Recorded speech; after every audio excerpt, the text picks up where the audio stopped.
দুই রুমে ৬০ জন মারা গেছিল। সরিয়ে নেওয়ার চেষ্টা করছি। আনফরচুনেটলি এই জায়গাটাতে একটা দুর্ঘটনা ঘটে গেছে। মারা গেছে উনি আমাদের লয়ে বাইলে, ওনার নাম রিয়াজউদ্দিন। ওনার ওনার দুইজন স্ত্রী আছেন, বড় স্ত্রী এবং দ্বিতীয় স্ত্রী আছেন। বড় স্ত্রী উনি সামনে আসিলা, সামনের রুমে আসিলা, এবং ওনার বড় মেয়ে আসলা সামনের রুমও।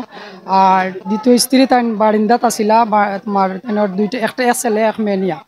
আর উনি আসলে আরেকটা রুমে বারিন্দাত, তাই একলাতে ঘুমাইতা।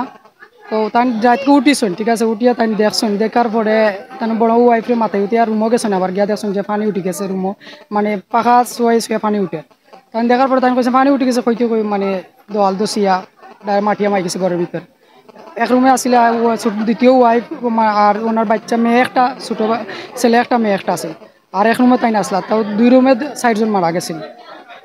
মাটি দোষে ৬০ জন মাটির তলে আসলো। তারপরে আমরা শিখছিলাম শুনে আমরা দৌড় আইছি, আইয়া আপনার সামনের রুমে গরু আসিল, গরু বাকরছি এবং লাখড়ি আছিল, সব বাকরিয়া আমরা কিছু মাটি বার করছি, বাকরিয়া ওনার দ্বিতীয় স্ত্রী এবং ছোটো মেয়ে এবং আপনার ছেলের আমরা ওনাদের মাথা অতক্ষণ পর্যন্ত বাকরছি।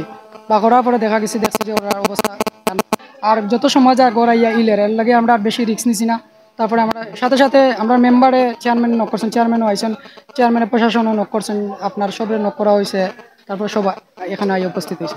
দিয়ে আরো একটা ঘটনা হয়েছিল গত বছর হলা, আরো দুই একজন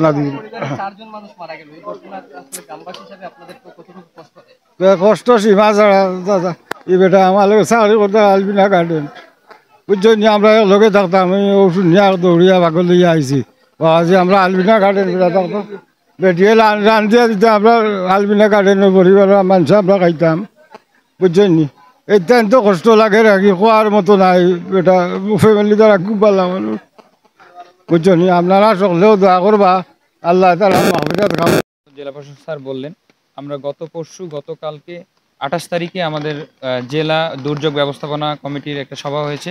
ওখান থেকে আমরা নির্দেশনা পেয়েছিলাম স্যারের, এবং তারপর থেকে ২৮ তারিখ থেকে আমরা মাইকিং করছি। আমাদের যেই ইউনিয়নগুলোতে কিলা আছে, যেখানে ঝুঁকিপূর্ণভাবে বসবাস করে, ওই জায়গাগুলোতে আমরা মাইকিং করছি এবং লোকজনকে সরিয়ে নেওয়ার চেষ্টা করছি।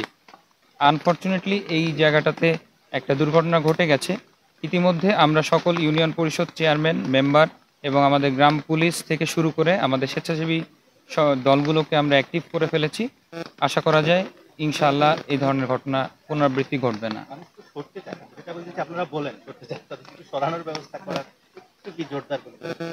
জি, আমরা টোটালি আমরা যাচ্ছি আমাদের জনপ্রতিনিধিদের সাথে। আমরা উপজেলা পর্যায়ে যত অফিসার আছে, আমরা সকল অফিসাররা ট্যাগ অফিসার হিসেবে দায়িত্ব দেওয়া আছে। আমরা তাদেরকে বাধ্য করব আমাদের যে শেল্টারগুলো আছে এই শেল্টারগুলোতে নিয়ে যেতে। আমার নাম ফয়সাল মাহমুদ ফুয়াদ, আমি সহকারী কমিশনার ভূমি হিসেবে গোলাপগঞ্জে কর্মরত আছি। আমার ইওনো স্যার ছুটিতে আছেন, আমি উপজেলা নির্বাহী অফিসার ভারপ্রাপ্ত হিসেবে দায়িত্ব পালন করছি।